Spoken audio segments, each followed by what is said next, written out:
Mi nombre es Alicia Mesni y damos inicio a la sesión de hoy, 27 de abril, de charlas en la biblioteca. Antes de empezar, rogamos a las personas que nos acompañan que mantengan los micrófonos y las cámaras apagadas para que haya una mejor calidad de comunicación. Charlas en la biblioteca tiene lugar todos los martes a las 4:30 de la tarde, hora de España, y es un espacio para informar de forma breve de temas que son de interés para la producción y cosecha de frutas, hortalizas y ornamentales, y también sobre alimentación saludable. Al ser temas que se tratan de forma breve, la parte importante, para quien quiera saber más, está en las sesiones que están disponibles en las charlas en la biblioteca del portal bibliotecahorticultura.com.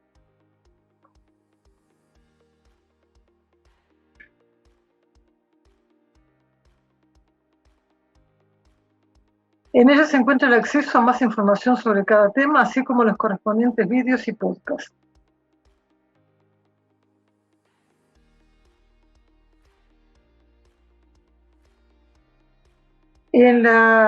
Los invitados en el día de hoy son Marcos Egea Cortines, de la Universidad Politécnica de Cartagena, que no lo vemos, pero... Buenas tardes. Muy bien. Yolanda Saiz, de la empresa Biopep. Antonio Granel, de la Universidad Politécnica de Valencia. Hola. Laia Torregrosa, de la FRED. Hola, buenas tardes. Jesús Deusa, de Agrari y de la UPV. Buenas tardes a todos. Y los temas que vamos a tratar hoy son la revolución tecnológica de la edición genómica, que hablaremos de aplicaciones y reflexiones, cosecha en brócoli y la APP Agrari. A las personas que estén conectadas en directo, si desean hacer preguntas, se puede utilizar el chat. Según el tiempo que tengamos, daremos o no la posibilidad de leerlas y contestarlas en vivo, pero por el chat se pueden contestar. Y damos inicio a la charla sobre los aspectos implicados en la revolución tecnológica que significa la edición genómica. Como os decía, interviene Marcos Egea Gutiérrez Cortines, que estudió biología en la Universidad de Murcia y es doctor por la Ben Gurion University. Es catedrático de genética y actualmente es director del Instituto de Biotecnología Vegetal de la Universidad Politécnica de Cartagena. Yolanda Hernando Saiz es doctora en Ingeniería Agrónoma por la Universidad Politécnica de Madrid. Es especialista en microbiología, biología molecular y genética, y actualmente es directora gerente de la empresa Abiopep SL, que hace cosas muy interesantes. Buenas tardes. Abiopep es una empresa de base biotecnológica dedicada a proporcionar soluciones para el desarrollo de una agricultura más innovadora, y entre ellas la sanidad vegetal. Y Antonio Granel Guichard es especialista en genómica. Desde 2006 su principal interés ha sido la calidad de la fruta, utilizando el tomate como sistema modelo, pero también ha trabajado en cítricos y melocotón en tema calidad. Desempeña sus funciones en el Instituto de Biología Molecular y Celular de Plantas en la Universidad Politécnica de Valencia. Y Marcos, adelante, estáis en posición. Bueno, pues el tema que vamos a hablar esta tarde nosotros es un tema candente de la máxima actualidad, y solo quiero citar que el Premio Nobel de Química del año 2020 se dio precisamente a dos investigadoras cuya función principal fue el desarrollo tecnológico que ha llevado a lo que se llama tecnología CRISPR, que es de lo que queremos hablar esta tarde. La tecnología CRISPR es una tecnología que está basada en el uso de lo que le podríamos llamar unas tijeras moleculares que permiten un trozo de ADN conocido cortarlo. Y ese corte hace que la célula durante el proceso de reparación lo modifique, y esa modificación suele ocurrir de manera errónea. Esto nos lleva a una situación en la cual nosotros tenemos una tecnología que nos permite por primera vez acercarnos a los genomas y ser extremadamente precisos a la hora de modificarlos. Y segundo, esa modificación se diferencia de lo que hemos hecho hasta ahora porque no deja huella genética dentro, no deja huella molecular. Entonces, quiero hacer una reflexión muy rápida sobre sobre la tendencia de la biotecnología frente a la mejora clásica. En la mejora clásica que se ha hecho en los últimos miles de años, porque se lleva haciendo muchísimo tiempo, primero los agricultores y luego los mejoradores lo que han hecho ha sido buscar aquellos individuos, aquellas plantas que tienen una mejor característica, que puede ser una mejor resistencia, una mejor calidad, un mejor sabor.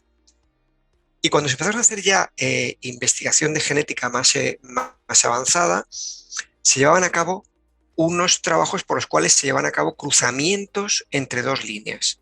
Y eso al fin y al cabo es coger dos genomas completos y mezclarlos.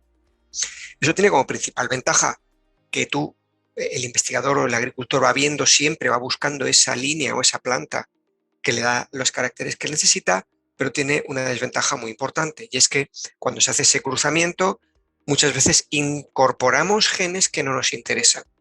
Por ejemplo, genes que pueden tener ventajas a la hora de darte una resistencia, pero que te pueden dar una desventaja en cuanto a calidad, que es una cosa de la que, por ejemplo, Tony sabe muchísimo. Cuando empieza la biotecnología de plantas allá por los años 70, precisamente el desarrollo tecnológico fue en la dirección de modificar un solo gen. Y modificar un solo gen se hacía llevando a cabo lo que hoy en día se conoce como plantas transgénicas o modificadas genéticamente, en las cuales se introducía un fragmento de ADN externo y que además llevaba asociado un gen de resistencia a un antibiótico en la mayoría de los casos. Por aquí fue por donde vino el rechazo, primero de los grupos ecologistas y luego de una parte de la industria. Pero eso también ha llevado a que esos cultivos que existen y funcionan tengan un tiempo de producción larguísimo y que el proceso por el cual tú llevas a cabo una línea transgénica hasta que está en el mercado puede durar 10 o 15 años. Eso hace que esa mejora genética no esté al alcance de la pequeña empresa, sino que solo la pueden hacer grandes multinacionales. Mientras que la tecnología CRISPR, como digo, es diferente porque tú vas a trabajar en un gen muy concreto de una forma muy concreta. Yo creo que sobre esto podría a lo mejor hablar ahora el doctor Granell, que sabe de esto muchísimo, y seguir un poco por lo que estaba yo comentando. Sí, gracias, Marcos. Yo creo que la diferencia fundamental entre las tecnologías de modificación genética que se clasifican como organismos modificados genéticamente y en el caso concreto de las plantas, ha habido grandes avances a nivel científico y hay cultivos ahora, como por ejemplo el maíz y la soja, que llevan algunas modificaciones que las hace muy deseables y son, digamos, utilizados ampliamente para alimentar animales, ¿no? Sin embargo, el impacto de las plantas transgénicas en la alimentación humana es reducido porque ha habido, digamos, una respuesta social en contra. El cambio, las tecnologías de editado genético no introducen genes foráneos. Lo que hacen es hacer pequeños cambios dentro de lo que sería la información genética de la planta, de la propia planta, eliminando, por ejemplo, un nucleótido, uno de los 1.000 millones, por ejemplo, que tiene la secuencia del genoma del tomate, y eso, que parecería una cosa pequeña, insignificante, puede ser que aplicada en un gen concreto haga que ese gen no se exprese y que la función asociada de ese gen no aparezca o aparezca otra, ¿vale? Existen muchos casos de esos en los que eso redunda en frutos más grandes o en resistencias a enfermedades o en resistencias a estreses asociados al cambio climático. Es decir, cosas que el mejorador necesita.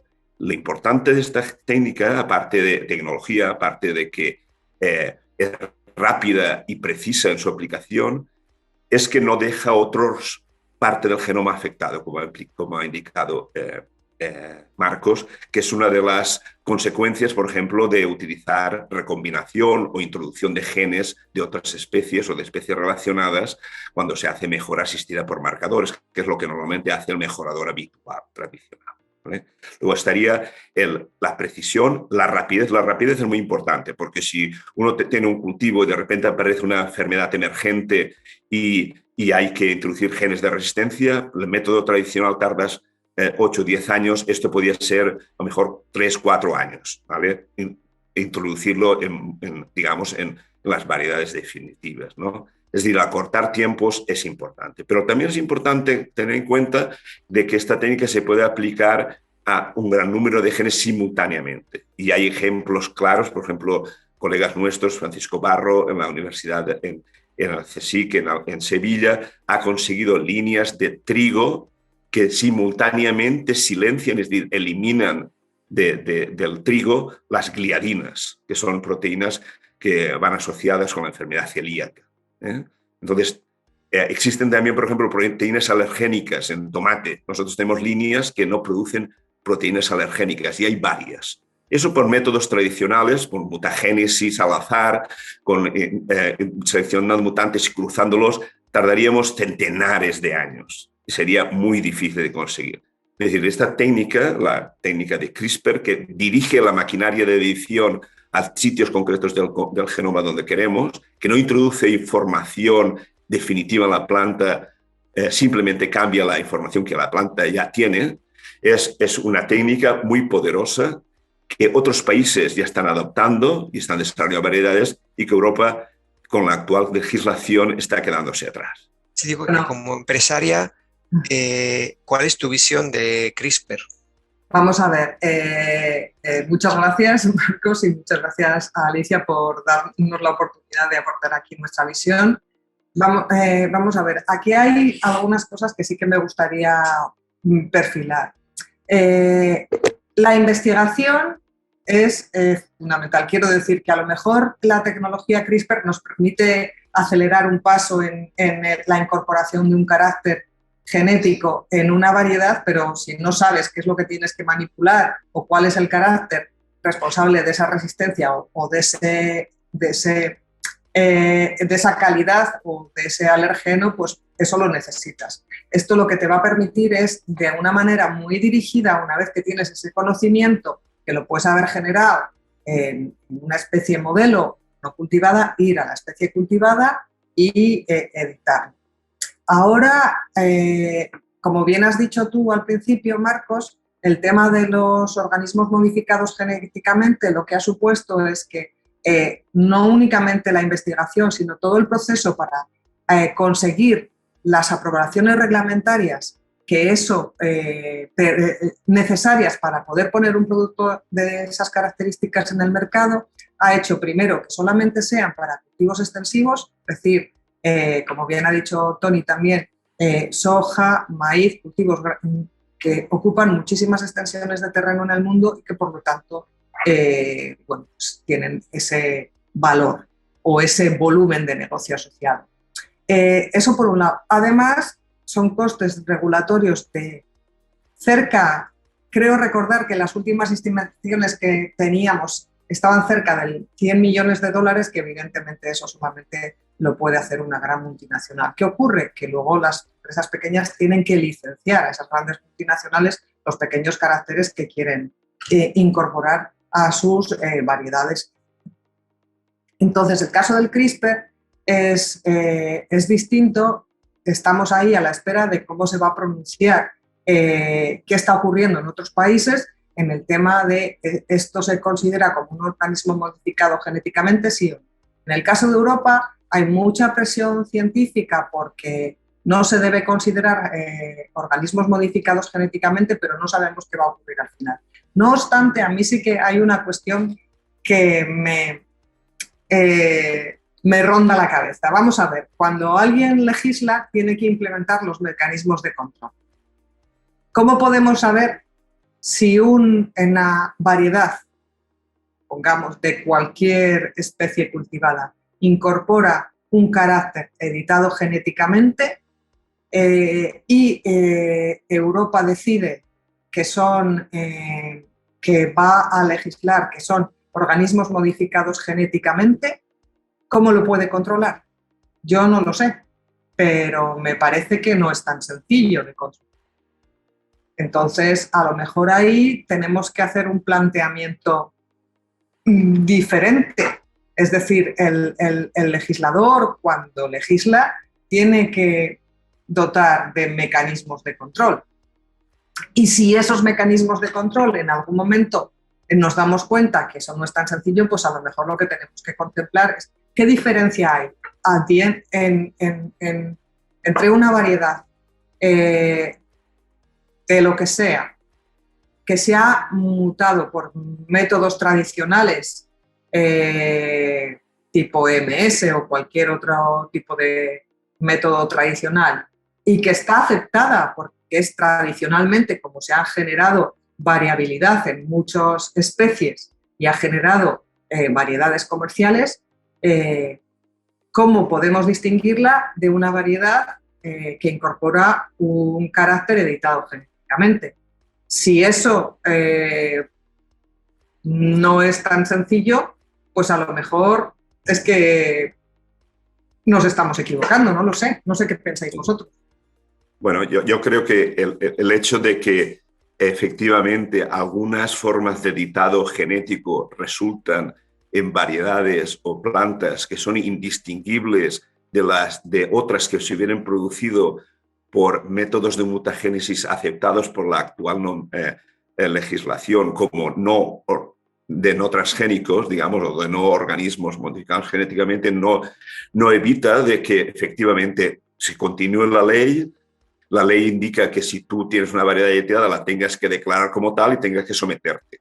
¿Cómo detectará o no la administración o la justicia el que tú estás introduciendo al mercado una variedad editada sin haberla declarado? Eso es otro problema, porque es indistinguible. Pues evidentemente podría reclamar que cualquier variedad tener acceso a la forma en la que se ha generado haciendo inspecciones en las empresas que generan nuevas variedades o otras formas de inspección. Es decir, que si la normativa se continúa aplicando, es ya responsabilidad de cuáles serán los mecanismos para poder actuar contra un posible fraude de ley, ¿no? Pero digamos que lo importante, yo creo que los científicos debemos de plantear que se actúe, como que esta ley que rige en Europa es de hace muchos años, casi 20 años o más.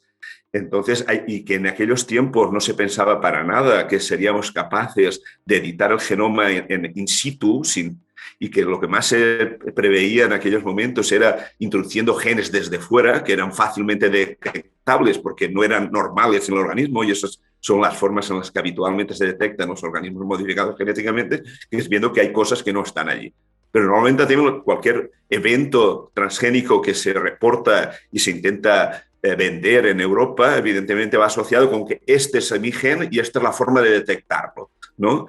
Digamos que, y esa sería la forma también de una planta editada. Esta es mi planta editada y esta forma es la forma de editarla, porque yo confieso, entre comillas, que la he producido y esa es la mutación que he introducido así. Pero ya me puedo decir que no la he producido así, porque sería indistinguible. Nosotros ahora tenemos líneas que son producidas por EMS, que las replicamos exactamente mediante edición genética. La diferencia está en la facilidad de haber obtenido la línea, ¿no?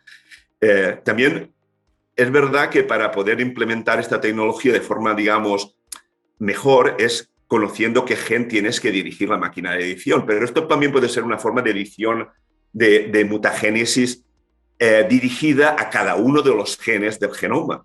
De tal forma que tú puedes generar colecciones de mutantes en cada gen del genoma y después fenotipar para características de interés, ¿vale? De tal forma que rápidamente llegas a tener mutantes y puedes tener mutantes nulos, que esos los puedes definir fácilmente, y puedes tener mutantes, por ejemplo, de elección del promotor, con lo cual tendrías diferentes niveles de expresión del gen. Es que sin demasiado conocimiento previo, simplemente la anotación del genoma sería suficiente como para generar mutantes dirigidos, entre comillas, y que generaran diversidad que sería fácil de evaluar, ¿no? Y una cosa que estás comentando, una cosa que estás comentando, Tony, que me parece muy importante de lo que estamos hablando es precisamente que Europa piensa de forma un poco, o las empresas tienen que pensar de la siguiente manera. Si tú tienes una tecnología que tiene una trazabilidad muy, muy baja por la naturaleza que tiene, porque tú puedes llevar a cabo una mutación, como decimos, de 2 o 3 bases, que te produce un cambio de color en el fruto y yo empiezo a vender. Y puedo inundar, en literal, el mercado europeo, por poner un ejemplo, de unos pimientos con un color nuevo que tiene un éxito bestial y que está hecho por CRISPR. Y si yo no digo que lo he hecho por CRISPR, no hay nadie que sea capaz de demostrarlo. Con lo cual nos está dejando a la empresa europea a los pies de los caballos. Si nosotros tenemos una legislación que nos impide, por un lado, desarrollar nuestra propia tecnología, nuestras propias variedades, y no permite, por la forma que tiene esta tecnología de trabajar, que nosotros podamos parar productos que vienen de fuera hechos así. Entonces tampoco tiene mucho sentido, creo que es muy importante que ese mensaje cale, que nosotros necesitamos, y aquí hay un mensaje también importante adicional. Aquí en este foro hay 2 investigadores y una persona de una empresa que trabaja en biotecnología. Los investigadores podemos seguir trabajando con CRISPR en el laboratorio.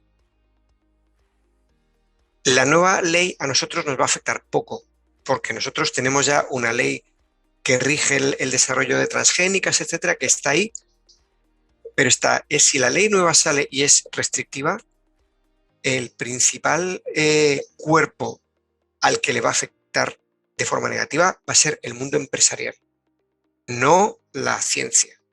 Esto es muy importante que quede claro.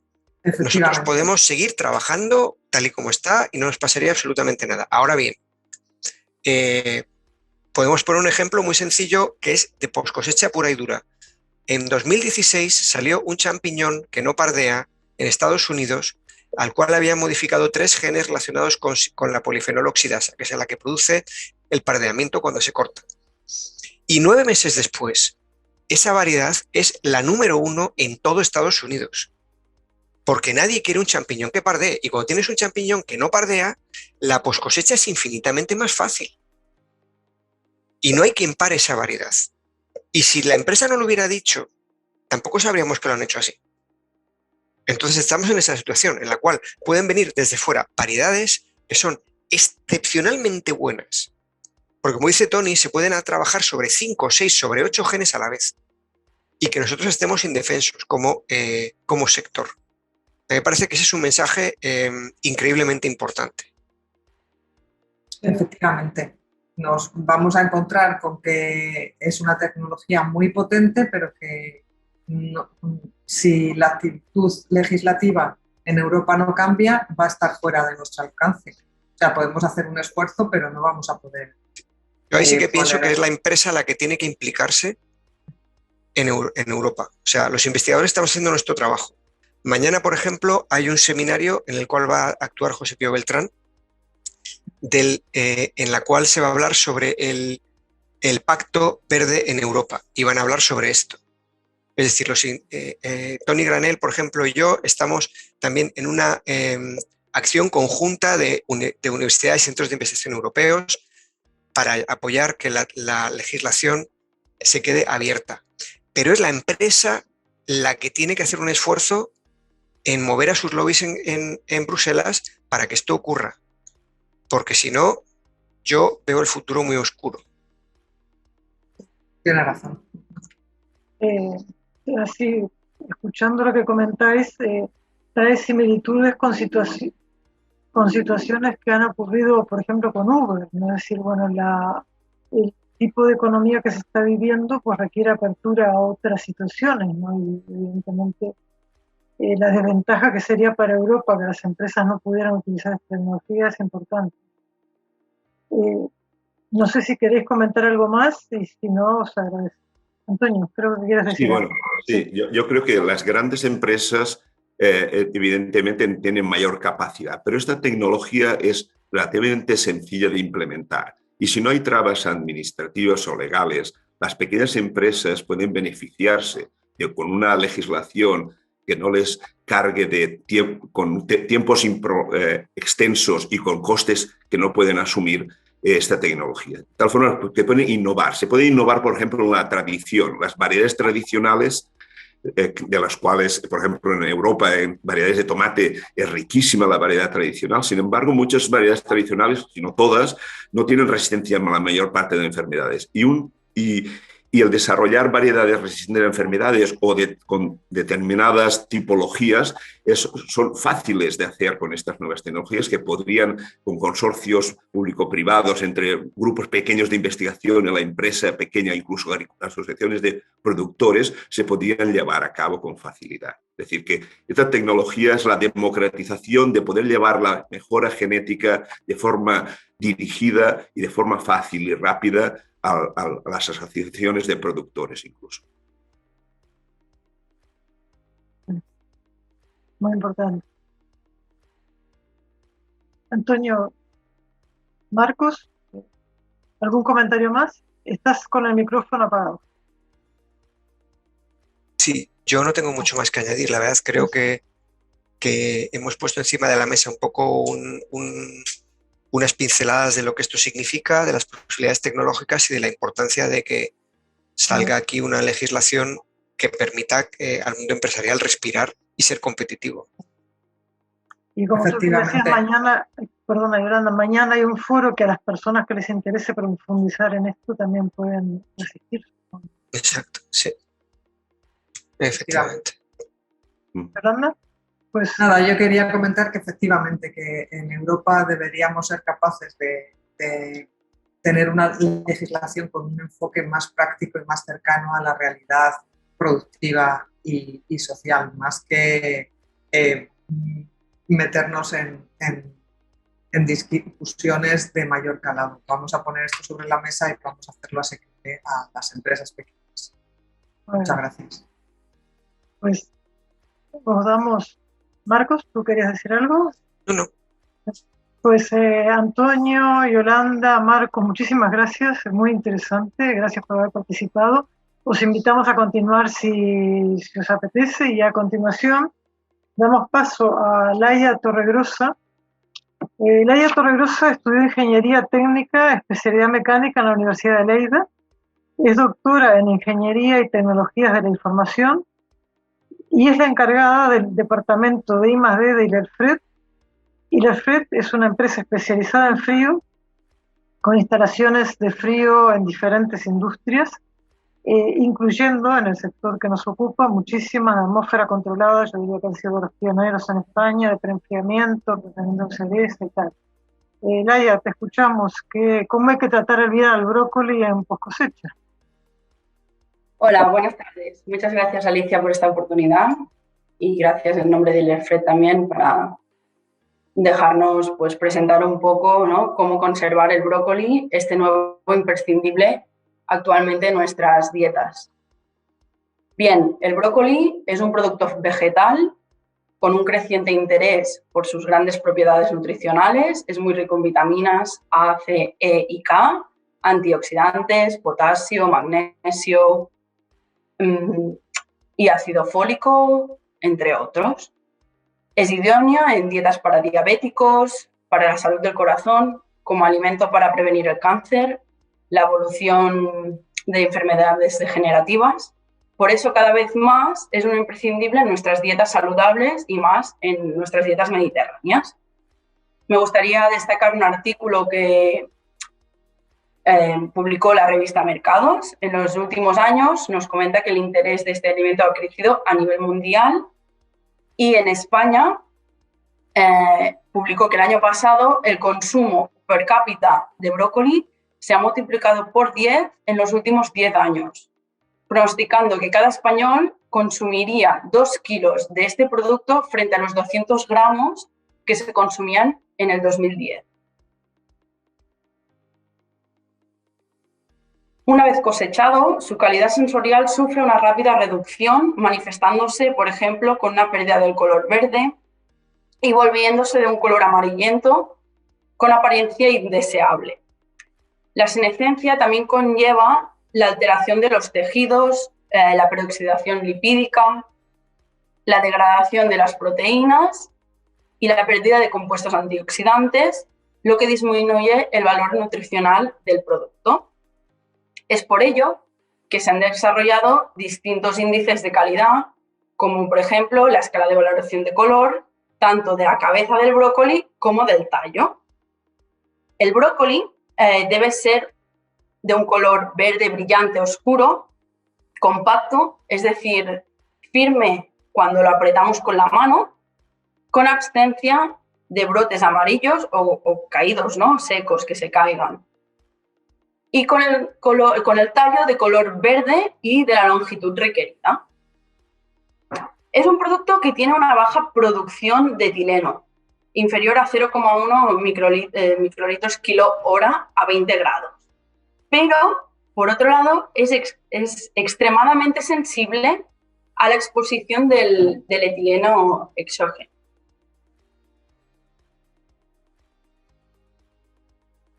Aunque, como hemos dicho, es un producto que produce muy poco etileno, su tasa respiratoria es muy elevada.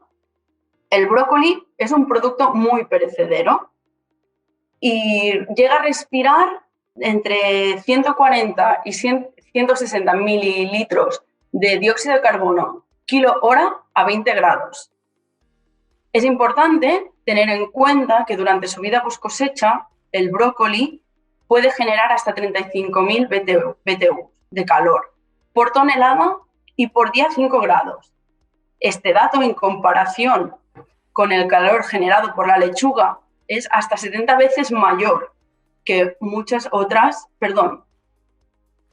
Quería decir que, en comparación, el calor respiratorio del brócoli a 5 grados es hasta 5 veces mayor que la lechuga y hasta 70 que otras frutas y verduras.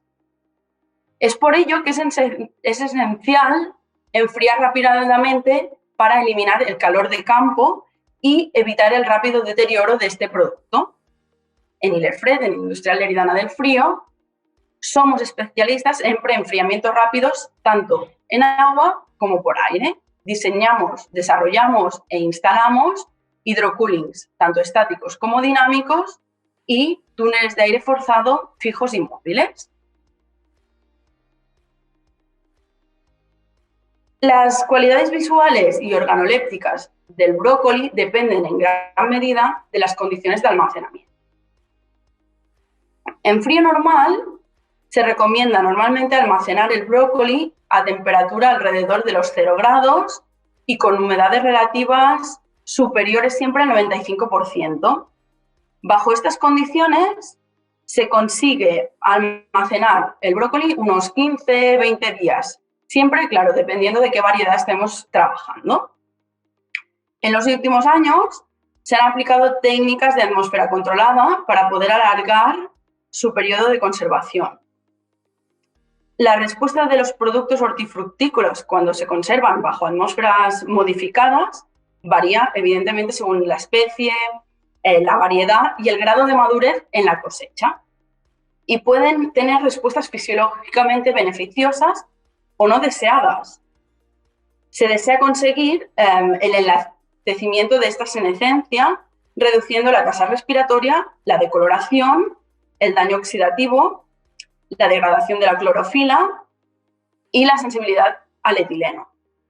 Por otro lado, si reducimos mucho el oxígeno y un exceso de CO2, podría inducir a la fermentación del producto, desarrollando sabores desagradables, una reducción de la biosíntesis del aroma y una inducción del daño tisular.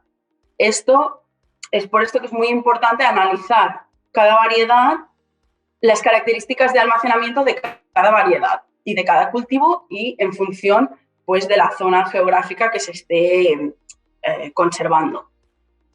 Hay varias publicaciones por eso que muestran que la aplicación de atmósferas controladas en brócoli permite alargar su conservación manteniendo la calidad. Es verdad que la atmósfera controlada está muy aplicada en otros sectores, como podría ser la manzana, la pera, pero cuesta un poco más en verduras. Algunos de nuestros clientes también han apostado para almacenar este producto haciendo uso de evaporadores impelentes en lugar de aspirantes. ¿Qué significa? Es decir, evaporadores que tienen el ventilador detrás de la batería y de esta forma, ¿qué se consigue? Se consigue que el aire sea mucho más laminar, uniforme y que la humedad relativa del aire que entra en la cámara sea entre un 3 y un 5% superior que con los evaporadores aspirantes.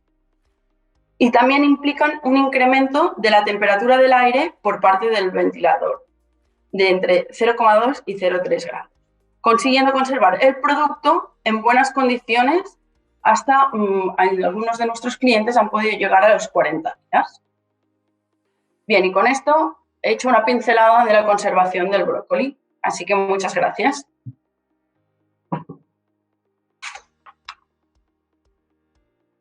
Laia, muchísimas gracias por la concisión y creo que ha quedado claro los puntos más importantes de la conservación de brócoli y también deciros que en las notas de las charlas hay un artículo fantástico de Laia sobre este tema para quienes quieran saber más. A continuación le voy a dar paso a mi compañera Paula Navarro, que me gustará que ella presente a Jesús Deusa, con quien además creo que son compañeros, y Paula después ya empezará la sesión de noticias en breve. Jesús, bienvenido. Paula. Bueno, a continuación, bueno, Jesús, hola. A continuación, Jesús, que es ingeniero agrónomo y está estudiando el doble máster de Ingeniería Agronómica y de Ciencia e Ingeniería de los Alimentos en la UPV, nos presentará el proyecto del cual es cofundador de la app Agrari, y un poquito nos va a explicar a ver de qué trata todo y nos va a explicar cómo surgió todo. Así que, Jesús, cuando quieras puedes compartir. Muy bien, voy.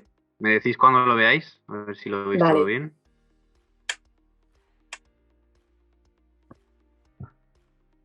Sí, perfecto, la pantalla ya perfecto. Así que cuando tú quieras, dale paso y te dejamos a ti hablar, ¿vale? Bueno, muchas gracias por la oportunidad, lo primero de todo, tanto a Paula como a Alicia. Y nada, bueno, os voy a contar un poco. Bueno, buenas tardes a todos y todas. Esto es Agrari y somos la app móvil que pretende revolucionar la cadena de valor del sector agroalimentario. Así que, bueno, el problema, ¿no? Pues bueno, ¿cuál es el problema? Básicamente nos encontramos que el problema es el bajo índice de precios de compra a productores y además los elevados márgenes de la distribución. Este sistema al final lo que está produciendo es que casi el 83% del valor de los productos agrícolas va a parar a intermediarios y tan solo el 17% del total es percibido por la persona productora. Por eso, con Agrari lo que buscamos es revertir esta situación de desequilibrio en la cadena de valor y promover un consumo diferente, ¿no? Un consumo sostenible de productos locales, además de asegurar que remuneramos justamente a las personas que los producen. Por lo tanto, ¿cuál es nuestra propuesta de valor? Pues bueno, al final nosotros queremos que Agrari sea la app móvil que aglutine toda la compra y venta de alimentos de proximidad, generando una comunidad y un ecosistema con alma de red social. Esto pensamos hacerlo permitiendo que las personas productoras y compradoras que confluyen en la app interactúen entre sí, ya sea mediante mensajes, valoraciones, comentarios o fotos, por ejemplo. Y al final con todo esto, pues bueno, ¿qué buscamos con todo esto, no? Lo que queremos es tejer una red sostenible de interacciones humanas en la que se aseguren unos pagos dignos a cada eslabón de la cadena y además se promueva un consumo de proximidad. Además, obviamente, de que buscamos también ofrecer a la persona agricultora un mayor alcance, cierta facilidad de gestión y empoderamiento desde la aplicación. Así que nada, este sería el aspecto que tendría la app cuando hagamos el lanzamiento oficial, que bueno, aprovechando esto, pues bueno, os introduzco un poco el estado en el que estamos. Agrari hace un mes fue admitido dentro del ecosistema Startup PV, que es la incubadora de startups de la Universidad Politécnica de Valencia. En abril lanzamos nuestro primer MVP y bueno, y un poco comentando lo que os decía, el lanzamiento oficial esperamos que sea por septiembre o por octubre aproximadamente. Luego, respecto al funcionamiento de la plataforma, pues bueno, la realidad es que lo pensamos hacer muy sencillo, ya que el agricultor o agricultora desde su cuenta personal simplemente pondrá a la venta sus productos y decidirá su precio de venta. Entonces el comprador podrá realizar el pedido y pagar de una manera muy ágil vía app. Al final, lo que queremos es que haya un sistema de reparto última milla que haga entregas de los pedidos a los clientes a domicilio. Y un poco contándoos todo el tema de viabilidad comercial, financiera o técnica, pues bueno, respecto a la viabilidad comercial al final se basa en justificar que hay un mercado, ¿no?, para nuestro producto o nuestro servicio. Entonces, a partir de datos de la OCU, vemos que el 60% de la población española está dispuesta a consumir producto de temporada. Este dato al final lo que genera es un mercado nacional próximo a los 28 millones de personas y dentro de la Comunidad Valenciana, que es donde empezaríamos, próximo a los 3 millones de personas. La viabilidad financiera, bueno, al final nuestro modelo de negocio se basa en que nuestros principales ingresos provengan de justo de esa redistribución de márgenes de intermediario. Además, añadiremos una pequeña comisión por compra por el servicio que damos y además pretendemos dar un servicio de gestión de perfiles para agricultores que faciliten el uso de este nuevo canal que les aparece con Agrari. Por último, pues bueno, la viabilidad técnica es relativamente sencilla, es vía app, evidentemente, y claro, es tan sencilla porque en el equipo contamos con un ingeniero informático que bueno, ahora os contaré. En lo que respecta a la diferenciación, pues bueno, por no extenderme mucho, no entraré mucho en detalle, pero sí que es cierto que evidentemente hay proyectos similares. Pero también es cierto que en todos ellos vemos un mismo comportamiento, ¿no? Y es que cuanto más digitalizados están, pues menos interacción ofrecen entre los actores de las plataformas. Nosotros, al final, lo que pretendemos es que tanto la interacción como la digitalización sean pilares fundamentales en la gestión de nuestra plataforma. Y además, que sea un valor añadido respecto al resto de alternativas que ya existen. Y, pues bueno, volviendo a lo del equipo, respecto al equipo de Agrari, pues bueno, contamos con Chaume, que es tecnólogo de alimentos, también compañero de Paula, que tiene experiencia en proyectos de innovación alimentaria, agroecología, y la verdad es que es un chico que bueno, ha tenido muchas inquietudes. Arturo, que es el ingeniero informático, que es el desarrollador de la app, y ya cuenta con experiencia en este ámbito. Yo, que soy Jesús, que como ha dicho Paula, soy ingeniero agrónomo y tengo experiencia en emprendimiento, y además, pues bueno, me he formado en un ámbito que obviamente pega mucho con Agrari. Y por último, Aitana, que es ingeniera de diseño industrial, que además se está formando en User Experience y en todo el tema de desarrollo de app frontend, o sea, de experiencia de usuario. Y nada, pues bueno, hasta aquí Agrari, tu compra social, sostenible y saludable. Muchas gracias a todos por vuestro tiempo y espero que os haya gustado. Muchas gracias, Jesús. Yo tenía una duda de Agrari. Actualmente estáis haciendo las pruebas en el Mercat, ¿no? De la OPV, ¿y qué tal? ¿Cómo lo lleváis? O sea, ¿cómo ha ido eso? Claro, pues os contamos un poco. Para el que no sepa quién es el Mercat, que puede ser que haya gente que no sepa. Al final nosotros estudiamos en la Universidad Politécnica de Valencia y dentro de la universidad hay un mercado agroecológico todos los jueves y digamos que hemos firmado, por así decirlo, una especie de convenio para que los primeros productores de nuestra plataforma sean ellos. Entonces, básicamente, el estado actual de Agrari es que desde Agrari tú puedes reservar tu pedido, a los productores les llega esta especie de reserva y entonces el valor añadido que aportamos ahora es facilidad de gestión. Ellos, con varios días de antelación, ya saben cuántos pedidos van a llegar por Agrari.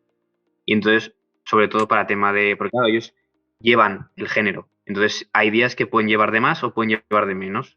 Al tener una cantidad de pedidos ya reservados, pues pueden ajustar mejor el producto que llevan, bueno, la cantidad de producto que llevan. En un segundo MVP lo que pretendemos es que haya una plataforma de pago, seguir trabajando con ellos y, claro, esa plataforma de pago lo que te evita es los pagos en monedas o en euros allí. Que claro, ellos no tienen datáfono y hay gente que pues o no tienen cambio o no tienen suelto o ese tipo de problemas. Entonces ese sería el segundo valor añadido del segundo MVP. Bueno, el valor añadido del segundo MVP. Y en un tercer MVP ya serían todo el tema logístico y los envíos a domicilio, que es donde nosotros más o menos tendríamos la aplicación completa, ¿no? Que es lo que queremos hacer. Muy bien, pues bueno, desde Post Cosecha os deseamos muchos éxitos y que vaya muy bien y que pueda seguir creciendo mucho este proyecto. Nosotros ya para finalizar las charlas de hoy, siempre nos gusta hacer como una recopilación de unas noticias así interesantes que hemos visto durante la semana. Y si Alicia comparte la pantalla, a mí me gustaría hablar del proyecto Huacapac, que es un proyecto que básicamente lo que quiere es aprovechar los residuos del aguacate. El aguacate, cuando se procesa, se puede llegar a perder hasta un 45% del peso total del aguacate en sí. Entonces, para aprovechar estos residuos y alargar la vida útil de los productos preparados, como viene a ser el guacamole, lo que está haciendo AIMPLAS, que es el Centro Tecnológico del Plástico, está desarrollando el proyecto este de Huacapac con la Agencia Valenciana de la Innovación, que es quien los financia. El proyecto está liderado en sí por el ITC Packaging, que es una empresa que se dedica a todo lo que viene a ser envases y están muy enfocados a envases sostenibles, tal. Y también participa en él el grupo de investigación y de análisis de polímeros y nanomateriales de la Universidad de Alicante. Entonces, bueno, os dejamos el enlace por aquí por si os resulta de interés y lo podéis consultar en la página web de Post Cosecha. Y a continuación mis compañeros pasarán a presentar las siguientes noticias. Bueno, perdón, Leandro Olmos, sí. Perdona, Leandro, que no te presenté, para que puedan ahora las charlas. Paula, muchas gracias. ¿Sí? Leandro Olmos se encarga de nuestro portal Tecnología Hortícola y seleccionó la noticia que nos va a contar ahora para hoy. Muy bien, muchísimas gracias Alicia y Paula. Y como bien decía Alicia, bueno, esta noticia, este artículo está publicado en nuestro portal Tecnología Hortícola y bueno, y es muy interesante y relacionado, de hecho, con una parte de esta charla, con la parte inicial, donde se hablaba de del mejoramiento genético y bueno, de las nuevas tecnologías. Esta noticia habla básicamente de un nuevo descubrimiento que han realizado investigadores ingleses, en el cual han extraído diversas proteínas de algas y las han introducido en el ADN del cultivo de tabaco. Lograron inicialmente diversas ventajas, como por ejemplo mejorar la tasa de fotosíntesis del cultivo de tabaco y al mismo tiempo lograron una mayor eficiencia en el uso de agua. Esto se relaciona, por supuesto, directamente con otros cultivos y la idea es trasladar estas ventajas que han logrado en el tabaco, trasladarlas a cultivos de mayor interés agrícola, como por ejemplo el trigo, el arroz y otras hortícolas, y que por supuesto se relacionan también con una mayor seguridad alimentaria y una mayor adaptación al cambio climático. Bien. Leandro, muchísimas gracias. Y ahora os cuento la noticia que seleccioné yo. Esta es una noticia que nos la hemos subido hoy a Post Cosecha, nos la envía Agrofresh Tecnidex, y Agrofresh es una empresa que trabaja con uno MSP, que son productos que actúan contrarrestando la acción del etileno. Y la novedad de la noticia, o sea, esto se utiliza habitualmente en pera, en manzana, y la novedad de la noticia es que hay una formulación que se puede utilizar para melones. En melones hay dos tipos de melones, unos melones que son de larga conservación, que son poco sensibles al etileno, y hay otros melones que son de corta conservación, como es el caso del cantaloupe, que son muy sensibles al etileno y eso acorta su vida post cosecha. Entonces, la aplicación del Smart Fresh Tabs, que es como se llama este producto, pues les permite llegar a conservaciones mucho más prolongadas con todas las ventajas comerciales que se tienen. Con esto vamos, con estas tres últimas noticias, damos por acabada la charla de hoy. Queremos agradecer a todas las personas a todos los panelistas que han estado con nosotros, que han sido Marcos Egea Cortines, de la Universidad Politécnica de Cartagena, Yolanda Sáez, de Abiopep, y Antonio Granel, de la UPV, quienes nos han hablado de todas las ventajas que tendría aprovechar la edición genómica tal como se puede hacer hoy en día. Laia Torregrosa, que nos ha explicado cómo se puede llegar a conservar brócoli durante 40 días. Y Jesús Deusa, que nos ha hablado de la APP que permite conectar a comprador con usuario de una manera fácil, digamos, haciendo camino para la horticultura local, para el consumo local, ¿sí? Han estado nuestros compañeros Paula Navarro y Leandro. Os queríamos mostrar, como hemos comentado al principio, para quienes no estuvieron desde el principio, las charlas en la biblioteca pretenden ser un espacio cortito en el cual quien quiera saber más tenga la oportunidad de hacerlo.